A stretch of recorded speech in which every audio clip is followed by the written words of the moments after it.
Hi. So it's officially been 1 year since I started talking about history on TikTok. And so to celebrate, I thought I would throw 10 random facts that my white followers probably don't know. So let's go. Rebecca Lee Crumpler was the first Black woman to ever be a doctor of medicine in the United States back in 1864. She helped aid a lot of freed enslaved people at the end of the Civil War, and she treated them even if they couldn't pay her. The first Black author to ever be published was a 12-year-old girl named Phillis Wheatley. She published a poem that she wrote back in 1773, and it got her a lot of attention, even from George Washington. But she didn't see a lot of the earnings, and it wasn't enough to sustain her family, and they were stricken with poverty, and she unfortunately died at the age of 31.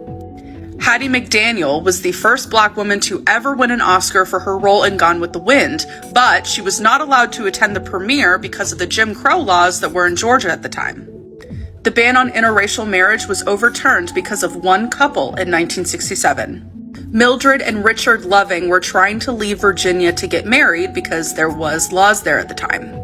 Mildred got arrested. And so because of this, they went through local and state courts, and then it went all the way to the Supreme Court. And because of Loving versus Virginia, the ban on interracial marriage was deemed as unconstitutional. Okay, this part's so badass. In World War II, there was an all-Black female military unit. They were called the 6,888th Battalion, and they would basically send mail to troops all across England. Betty Boop's character design and overall look was based on a Black woman. Her name was Esther Jones, and she was a very popular flapper and film star at the time. But of course, Betty Boop got whitewashed. You see the woman that's driving the car?